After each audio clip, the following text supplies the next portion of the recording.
Assalamualaikum warahmatullahi wabarakatuh. Alhamdulillahi rabbil alamin. Hamdan katsiran tayyiban mubarakan fih.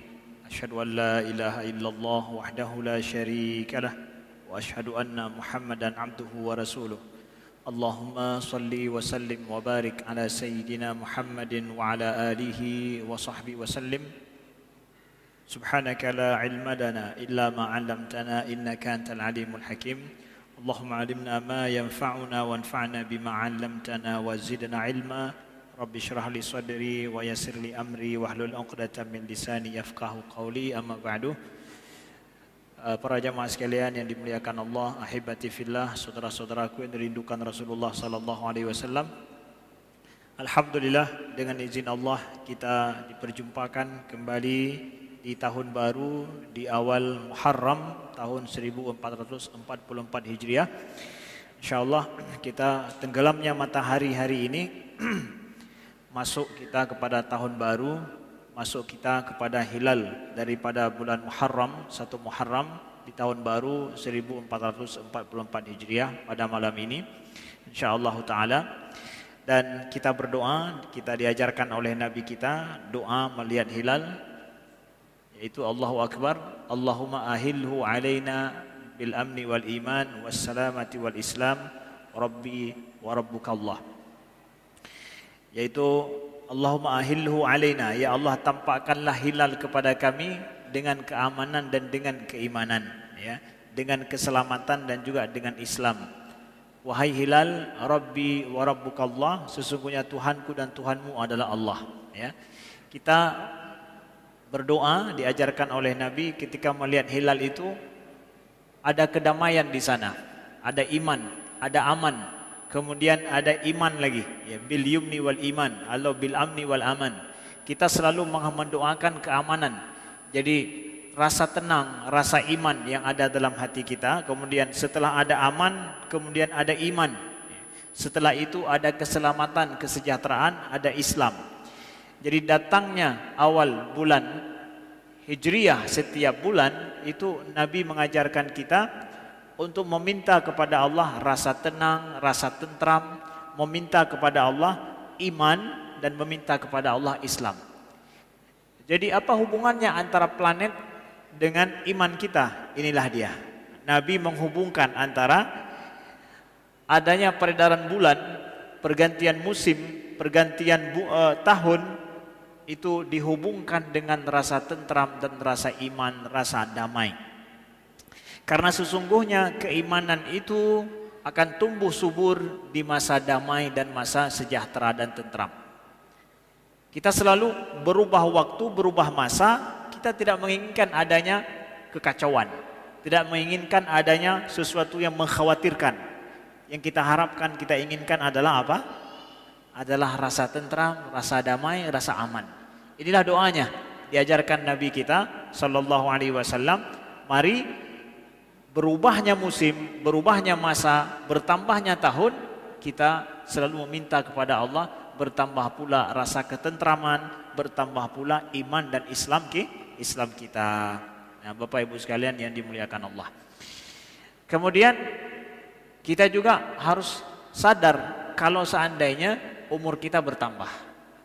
Sebenarnya dihitung umur kita itu dengan miladiah atau hijriah. Di dalam agama kita dihitung dengan hijriah. Berganti tahun hijriah itu bertambah tahun umur kita. Jadi kalau seandainya dalam fikih itu dihitung nantinya seorang anak laki-laki masa balignya kapan. Kalau seandainya dia belum bermimpi juga, maka dia dihitung 15 tahun. Lengkap 15 tahun, maka dia masuk masa balignya. Bagaimana cara menghitung 15 tahun? 15 tahun hijriyah. Ya, 15 tahun hijriyah. Begitu juga bayar zakat kita hitung dengan tahun hijriyah juga. Zakat kita. Jadi perhitungan masa dan perhitungan ibadah kita pewaktu untuk kita itu memakai bulan Hijriah, Bapak Ibu sekalian. Maka penting kalau seandainya ya bulan Hijriah itu harus dekat dengan kita. Bagaimana supaya tidak hilang nilai-nilai Hijriah, nilai-nilai sejarah Hijriah itu dalam hidup kita. Jangan sampai hilang. Sesungguhnya ibadah sunnah kita setiap bulan itu bergantung kepada 13, 14, 15 Hijriah. Begitu juga pada bulan Muharram ini 10 Muharram ya, nanti ada Ashura, itu juga kita berpuasa, ada pahala khusus ya, diampuni oleh Allah setahun yang lalu. Itu juga bergantung kepada bulan ini. Tapi kalau seandainya yang kita ingat hanya bulan Juli, bulan Juni, itu hilang ibadah sunnah kita. Ada apa tanggal 13 Juli? Hananda puna. Ada apa tanggal 14 Juli? Gak ada apa-apa. 14 Agustus gak ada apa-apa. Tapi ketika kita teringat 13 Muharram, 10 Muharram, nyan ibadah sunnah ini. 13 Muharram, 14 Muharram, 15 Muharram, itu puasa putih itu. Jadi kalau seandainya Hijriah ini tidak dekat dengan hidup kita, banyak amalan sunnah ibadah kita itu bisa hilang.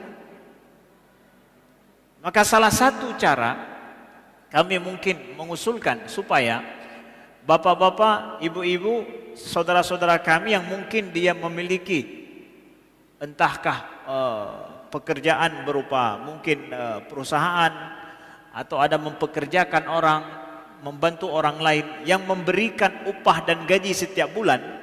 Jadi supaya ini teringat, bulan ini teringat dekat dengan kita, buat penggajian setiap awal bulan Muharram, awal bulan Hijriah. Penggajian terhadap orang-orang yang bekerja dengan kita, karena kita yang atur. Beda dengan pegawai negeri kita nggak bisa atur.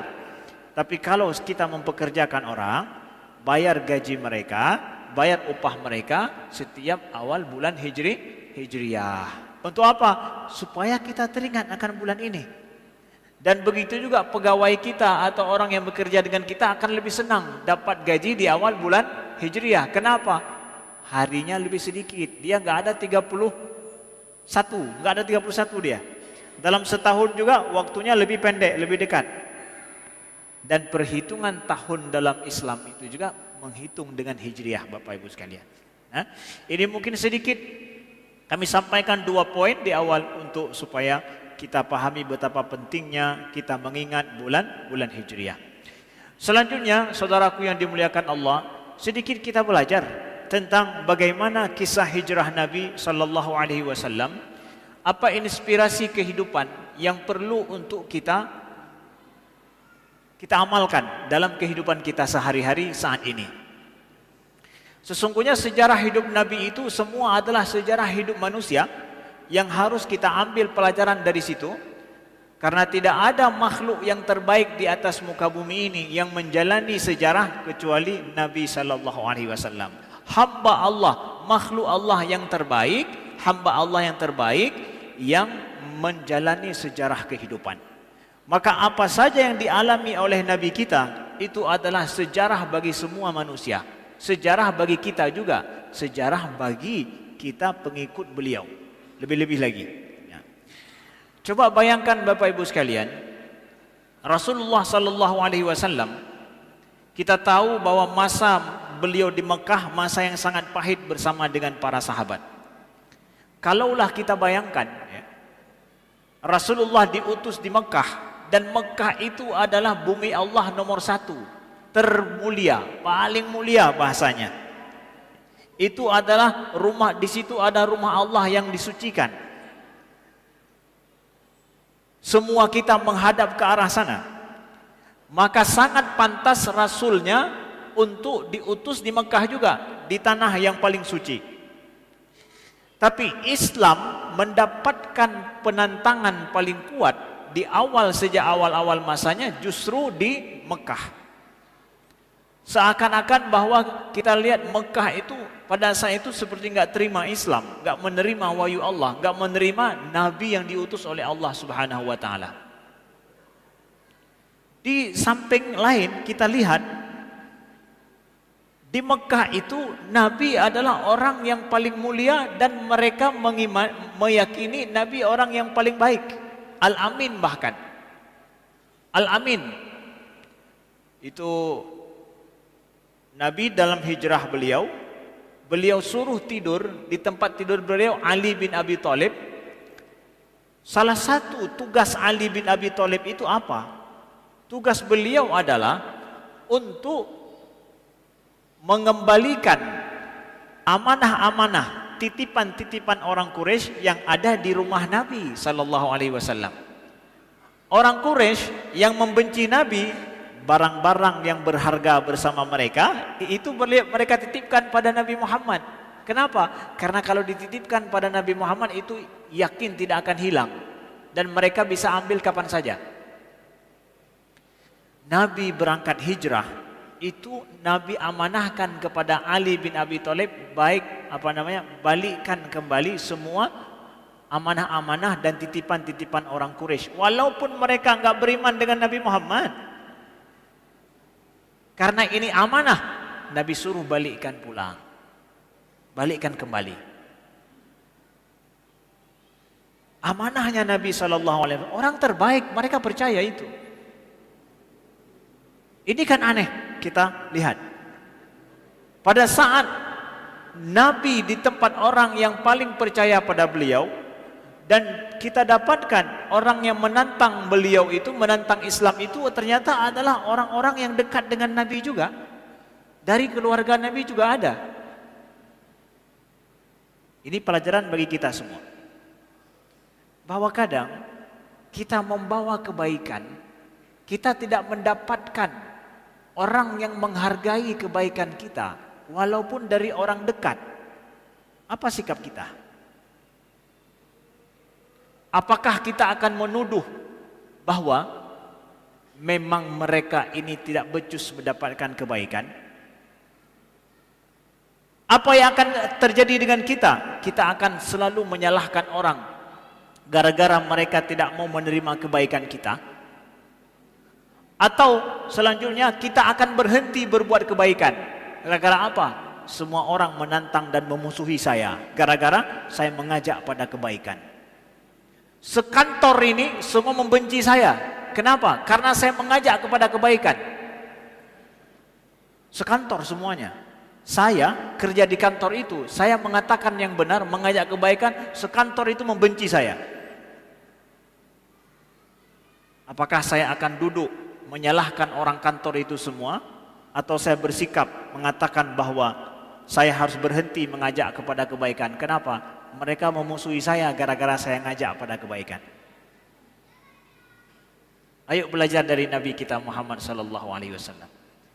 Beliau dalam berdakwah ketika dimusuhi begitu, ketika bahkan beliau diusir, beliau tidak mengatakan bahwa hidup beliau hanya menyalahkan Abu Jahal, menyalahkan Abu Lahab, menyalahkan Uqbah bin Abi Mu'aid, menyalahkan orang Quraisy. Kemudian akhirnya karena terus hidup beliau menyalahkan mereka, akhirnya enggak sanggup beliau untuk berdakwah lagi. Kenapa? Setiap hari berpikir tentang musuh beliau. Adakah begitu Nabi kita? Enggak. Ketika malaikat justru datang diutus oleh Allah, malaikat Jabal, malaikat gunung, ketika malaikat gunung berkata la utabbiqanna alaihim akhshabain, izinkan wahai Muhammad, aku akan mengangkat kedua gunung Mekah itu supaya dihancurkan mereka itu semua. Apa kata Nabi sallallahu alaihi wasallam? La bal arju an yukhrijallah min aslabihim man ya'budullah wa la yusyriku bihi syai'a. Oh tidak, kata Nabi. Justru aku menginginkan agar supaya Allah nanti mengeluarkan daripada sulbi mereka yang akan menyembah Allah dan tidak menyekutukannya dengan sesuatu apapun. Saudaraku yang dimuliakan Allah, hari ini kita butuh orang-orang yang menyerukan kepada kebaikan. Bukan menyerukan kepada agama baru, bukan. Nabi udah membawa agama. Kita tidak sulit hidup kita, hanya kita untuk tuh ajarkan dan ajak kepada agama yang sudah ada, agama Islam. Kita nggak buat agama baru, sehingga sulit kita membuat agama baru, nggak mungkin. Kita hanya ajarkan ajaran Nabi, ajak kepada kebaikan yang sudah ada, ajak kepada kebaikan yang orang zaman dulu telah mengajaknya. Kita hanya ngulang saja. Ketika ada orang memusuhi kita, ada orang yang menantang kita, hanya gara-gara kebaikan yang kita ajak itu justru hidup kita sempit, apa akan kita buat? Kita akan terus menyalahkan orang sehingga kita tidak sanggup untuk melangkah ke depan, atau kita memang dengan begitu berhenti, tidak mau lagi mengajak kebaikan. Kenapa? Saya dimusuhi. Belajar dari Nabi kita sallallahu alaihi wasallam. Bahkan orang yang dekat dengan beliau itu justru orang yang kadang termasuk orang yang memusuhi. Itu sudah ada pada masa Nabi sallallahu alaihi wasallam. Dialami oleh beliau, oleh orang terbaik. Satu. Yang kedua, kita lihat Nabi dengan para sahabat.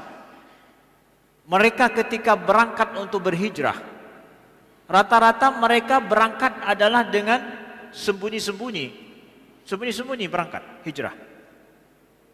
Ketika diizinkan oleh Nabi sallallahu alaihi wasallam berangkat hijrah, itu mereka hijrah ke Madinah sembunyi-sembunyi.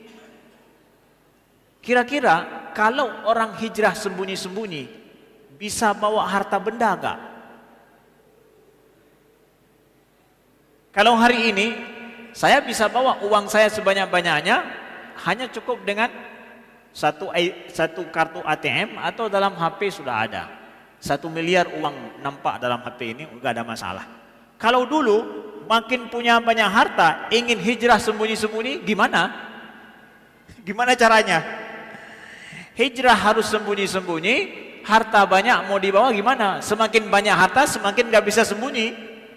Nampak sama orang, udah ontanya banyak begitu, nggak mungkin sembunyi-sembunyi. Yang pergi hijrah terang-terangan siapa? Umar bin Khattab, satu orang. Umar bin Khattab radhiyallahu anhu, hanya beliau yang hijrah terang-terangan.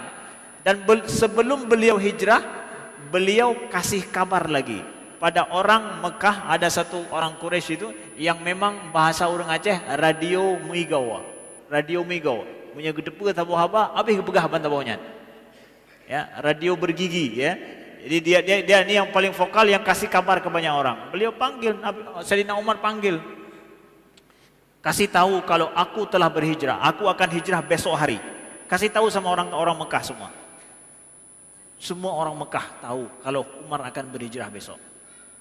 Umar dengan menghunuskan pedang beliau, ya. Kemudian beliau katakan bahwa siapa di antara kalian yang mau istrinya nanti jadi janda, anak-anaknya jadi yatim, tunggu aku di belakang daripada bukit ini, kata beliau. Hanya beliau yang berhijrah seperti itu, dan di belakang beliau banyak orang-orang termasuk orang-orang muslim yang mereka dhaif, laeh-laeh bahasa gedenya, tidak ada yang melindungi mereka, itu merekalah ikut bersama Umar bin Khattab. Yang lain semuanya sembunyi-sembunyi. Kalau begitu mereka pergi hijrah sembunyi-sembunyi, mereka tinggalkan harta mereka, ditinggalkan. Rumah tinggal, harta tinggal, tanah tinggal, semuanya tinggal. Karena harus hijrah sembunyi-sembunyi. Nah, di sini kita lihat bahwa para sahabat yang sanggup berhijrah itu, nah ini juga kita belajar untuk kita abad ini, zaman ini dan saat ini. Mereka yang sanggup untuk berhijrah seperti itu adalah mereka yang kecintaan mereka terhadap akidah, terhadap agama, terhadap iman melebihi daripada harta mereka, tanah mereka, bumi mereka. Melebihi. Keimanan, cinta kepada iman, cinta kepada Islam, cinta kepada agama, cinta kepada Rasulullah, pada saat harus memilih, ya. Antara bertahan dengan harta yang ada, rumah yang ada, tanah air yang ada, dengan iman di satu sisi, dengan agama di satu sisi, dengan Allah dan Rasulnya di satu sisi, harus memilih nih. Maka mereka akan memilih tinggalkan bumi, tanah, harta mereka. Yuk, selamatkan iman mereka pada saat mereka harus memilih. Di sini kita dapatkan mereka yang siap pergi berhijrah yang punya kecintaan terhadap iman mereka karena agama mereka lebih. Nah, kita belajar dari sini hari ini juga kita alhamdulillah tidak ada pilihan yang sulit seperti ini. Mau beriman dengan benar atau tinggalkan kampung halaman, nggak ada. Pegang iman dengan kuat, cintai Nabi Muhammad dan Allah dengan benar, dengan kuat, dan silakan menjadi orang kampung, silakan menjadi orang di kampung kita, silakan menjadi orang di tanah air kita ini, nggak ada masalah, nggak ada harus pergi. Betapa aman dan damai, betapa mudahnya untuk mencintai Allah dan Rasulnya, mencintai sunnah Nabi, menghidupkan iman di negeri kita, di tanah kita, di bumi kita, di rumah kita, dalam keluarga kita. Kenapa kita tidak mau? Kenapa kita tidak mau, saudaraku yang dimuliakan? Kenapa kita tidak justru begitu? Betapa mudahnya hari ini. Kemudian Bapak Ibu sekalian, saudaraku yang dicintai Allah, kawan-kawan muda semuanya,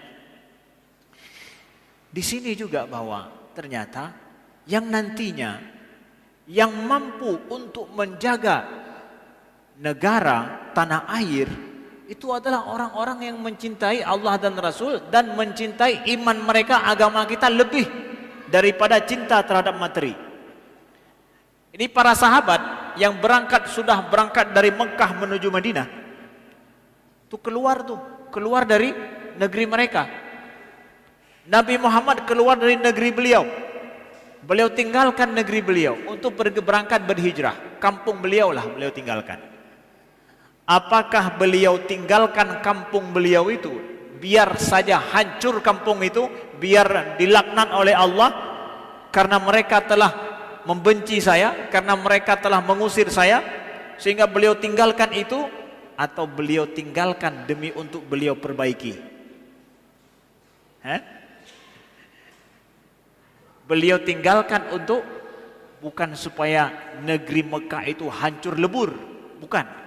Tetapi beliau tinggalkan itu demi untuk beliau perbaiki kemudian. Kadang kita harus memperbaiki dengan kita menjauhi. Ya, kadang kita harus memperbaiki dengan menjauhi. Dengan kita meninggalkan untuk sementara waktu. Dan orang yang sanggup memperbaiki Mekah itu siapa? Orang yang memiliki keimanan yang lebih daripada kesukaan terhadap materi mereka. Inilah orang yang sanggup untuk memperbaiki negeri. Inilah orang yang sanggup untuk memperbaiki masyarakat. Inilah orang yang akan sanggup memperbaiki umat. Siapa? Yang memiliki kecintaan terhadap iman, keimanan yang kuat di atas kecintaan mereka terhadap materi. Inilah dia orang yang akan memperbaiki negeri ini. Inilah orang yang punya jiwa kepahlawanan. Oke Ustadz, hari ini memangnya kalau saya ingin memperbaiki Aceh ini, memperbaiki masyarakat saya di kampung saya harus berangkat dari kampung dulu, ya, berangkat dari kampung dulu, seperti hijrah Nabi, saya hijrah dulu, baru kemudian saya balik seperti Nabi. Gak mesti, gak harus. Lihat kondisi. Kadang di negeri kita tidak mengharuskan kita untuk berangkat, meninggalkan negeri untuk kita perbaiki. Gak harus.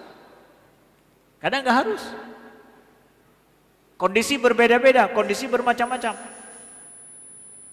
Nah, siapa yang akan mampu memperbaiki ini nantinya? Kita hari ini kadang tidak harus meninggalkan negeri ini untuk memperbaiki negeri ini. Tidak harus kita tinggalkan kampung kita, provinsi kita, daerah kita untuk memperbaiki itu. Kadang nggak harus. Tapi tetap tinggal di situ. Tetapi dengan memiliki keimanan yang lebih, kekuatan iman kita harus lebih di atas kesukaan kita terhadap materi itu sendiri. Titik poinnya di situ, bukan pada meninggalkan negeri, tapi pada kemampuan mencintai Allah dan Rasul, mencintai agama, kukuh dan kuat memegang iman, akidah di atas semua pancaroba yang baik berurusan dengan masalah materi. Ya kalau seandainya memperbaiki sebuah daerah, sebuah masyarakat harus dengan meninggalkan tempat itu, kita pun siap. Tapi terkadang hari ini kita tidak harus meninggalkan tempat masyarakat kita untuk memperbaiki mereka, enggak harus. Tapi memiliki ini enggak kita? Kita memiliki jiwa kepahlawanan yang memiliki iman. Makanya kalau boleh kami sampaikan bahwa jiwa kepahlawanan itu, yang kita memiliki jiwa kepahlawanan ini ditampakkan oleh pahlawan-pahlawan kita. Kalau Aceh punya banyak pahlawan justru daripada kalangan para ulama misalkan, mereka menampakkan kepada kita jiwa kepahlawanan mereka itu. Jiwa kepahlawanan itu adalah jiwa iman. Jiwa iman di atas materi. Jiwa iman di atas materi. Kalau seandainya gelombang kehidupan kita, generasi kita hari ini tidak memiliki kemampuan beriman kepada Allah, menjaga akidah, cinta kepada agama lebih daripada cinta kita kepada materi, kepahlawan itu enggak akan ada. Enggak akan ada. Mereka yang siap berkorban hidup mereka demi untuk enggak dapat untung di dunia. Dengan bahasa materi itu rugi. Bahkan meninggal sedang dalam pengorbanan mereka, enggak dapat hasil, enggak dapat untung. Dengan kacamata materi itu rugi, tapi dengan kacamata iman, semangat, maka itu enggak rugi. Karena sebuah semangat yang baik itu mesti diteruskan oleh orang setelahnya. Semangat yang baik diteruskan oleh orang setelahnya. Semangat yang benar atas dasar iman, atas dasar akidah yang benar, walaupun orang itu mati, tapi perjuangan akan berlanjut. Perjuangan akan berlanjut. Begitulah jiwa kepahlawanan. Hari ini kita memperingati kapan saja Hari Pahlawan di negeri ini. Ya, bukan hanya kita sekedar mengingat pahlawan terdahulu saja. Kita butuh kepada pahlawan-pahlawan baru yang memiliki jiwa seperti ini. Sebaiknya poster yang kita naikkan, spanduk yang kita naikkan, siapa pahlawan kita hari ini, jandringkan sejajarkan dengan Teku Umar, sejajarkan Teku Cik Ditiro, sejajarkan. Siapa yang bisa kita sejajarkan hari ini? Kalau seandainya dalam setiap rezim masa 5 tahun, 10 tahun, 20 tahun, tidak satu orang pun yang sanggup pantas kita dudukkan dengan Teku Umar, dengan Teku Cik Ditiro, berarti ini generasi kita generasi merugi, gak ada pahlawannya, generasi terjajah. Gak ada sosok yang bisa kita sandingkan dengan beliau. Kita masih terjajah. Walau bukan yang menjajah orang luar, tetapi jiwa-jiwa kita, semangat-semangat kita, semangat generasi itu generasi terjajah. Hanya iman yang mampu untuk menjadikan jiwa kepahlawanan dalam sebuah generasi itu muncul. Bapak Ibu sekalian yang dimuliakan Allah, sahabat Nabi telah membuktikan seperti itu. Ternyata dengan jiwa kepahlawanan mereka, dengan iman mereka yang lebih daripada cinta terhadap dunia dan materi, mereka akhirnya mampu memperbaiki Mekah itu. Balik, membuka kota Mekah, menaklukkan kota Mekah, berhala dihancurkan. Maka negeri menjadi negeri yang aman damai sampai hari ini. Menjadi tempat yang suci, tempat di mana dan siapapun terbuka untuk pergi selama dia seorang muslim, dan aman bagi siapapun. Dan dirindukan oleh semua orang seluruh dunia untuk pergi ke tempat itu. Atas dasar apa? Atas dasar jiwa mereka itu. Maka kita yakin di negeri kita juga seperti itu. Mereka-mereka yang akan memperbaiki negeri ini, memperbaiki daerah ini, memperbaiki masyarakat ini, memperbaiki umat Nabi ini, yang mereka yang memiliki jiwa-jiwa seperti ini. InsyaAllah mudah-mudahan ada di kalangan kita, ada di kalangan anak-anak kita, ada di kalangan cucu-cucu kita, insyaAllah ta'ala. Amin ya rabbal alamin. Kemudian Bapak Ibu sekalian yang dimuliakan Allah, kita lihat kepada bagaimana Rasulullah sallallahu alaihi wasallam ketika beliau di Mekah, beliau itu mendapatkan diturunkan ayat oleh Allah yang Allah menjanjikan kepada Nabi akan ditolong. Seperti misalkan ayat dalam surat Ghafir, inna lanansuru rusulana walladzina amanu fil hayatid dunya wa yawma taqumul ashhad. Ghafir ayat 51. Inna lanansuru rusulana, sesungguhnya kami lanansuru, pasti akan menolong rasul kami, rasul-rasul kami, walladzina amanu, dan orang-orang yang beriman, fil hayati dunya, dalam kehidupan dunia ini, wa yauma taqumul ashhad, dan pada hari di mana saksi-saksi nanti akan berdiri. Ayat ini, Ghafir ini, itu Makkiyah, diturunkan di Mekah. Jadi selama Nabi di Mekah diturunkan ayat ini, Nabi dengar itu. Pada saat para sahabat mengatakan, mata nasrullah ya Rasulullah, kapan kita ditolong sama Allah? Mereka membaca ayat ini, Rasulullah bacakan ayat ini, inna lanansuru rusulana, sesungguhnya kami pasti akan menolong rasul-rasul kami, walladzina amanu, dan orang-orang yang beriman, fil hayatid dunya, di kehidupan dunia ini. Artinya selama mereka masih hidup juga, iya. Bayangkan bagaimana perasaan sahabat ketika mendengarkan ayat ini sedangkan mereka disiksa. Mereka membacakan ayat ini, mereka sedang diusir. Mereka mendengarkan, membacakan ayat ini, mereka sedang harus hijrah, berangkat, tinggalkan rumah mereka, tinggalkan tanah mereka. Apakah bertambah iman mereka atau justru hilang iman mereka? Ya? Kami pasti akan menolong rasul-rasul kami dan orang-orang yang beriman dalam kehidupan dunia ini. Itu ayat itu dibaca di Mekah.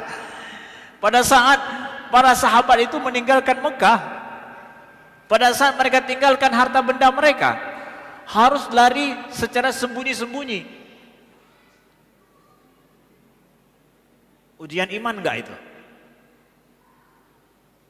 Mungkin na'udzubillah kalau kita hidup masa itu,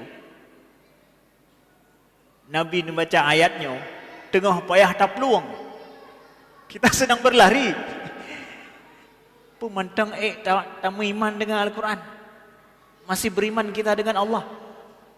Patcit ya Allah, ya Allah, patcit ni begah tolong kamu. Di mana ya Allah engkau tolong kami?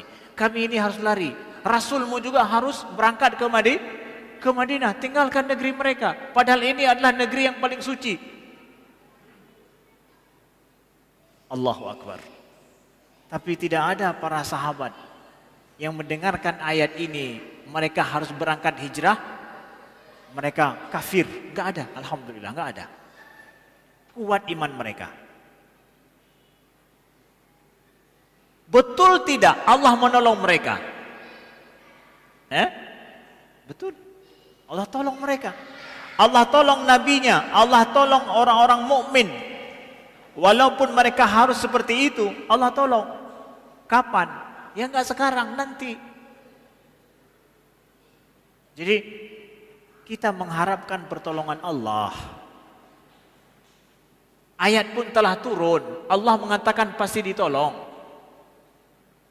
Memangnya ketika Allah janjikan itu harus selalu datang segera, sesegera mungkin?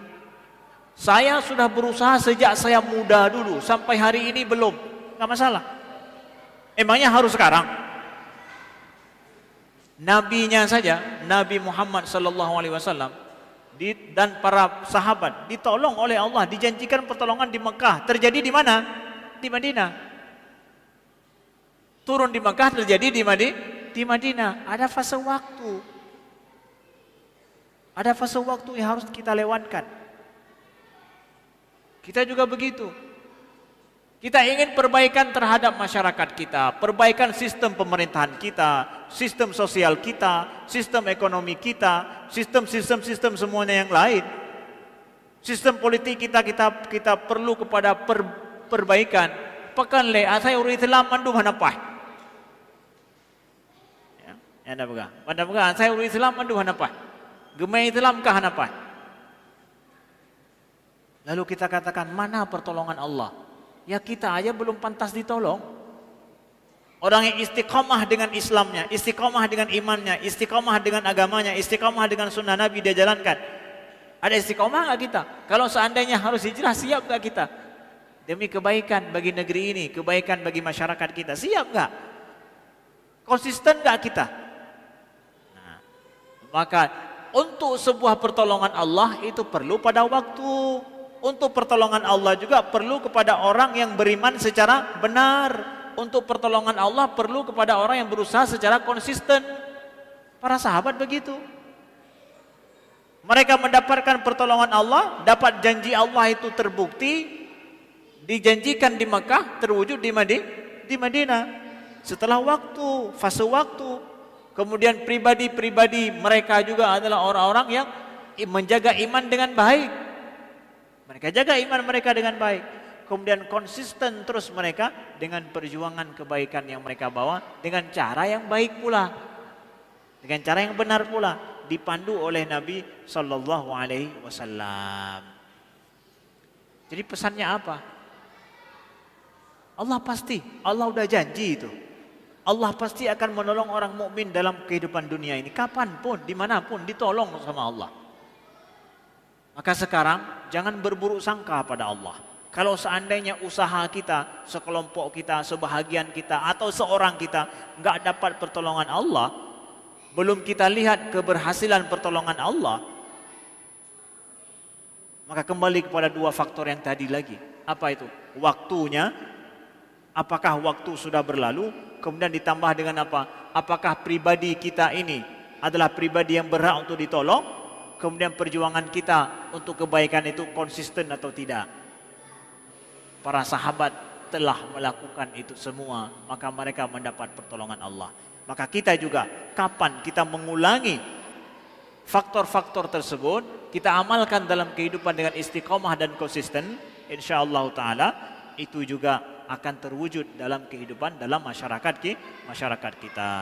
Sekian, terima kasih. Aku qouli hadza wa astaghfirullah li wa lakum. Wassalamualaikum warahmatullahi wabarakatuh.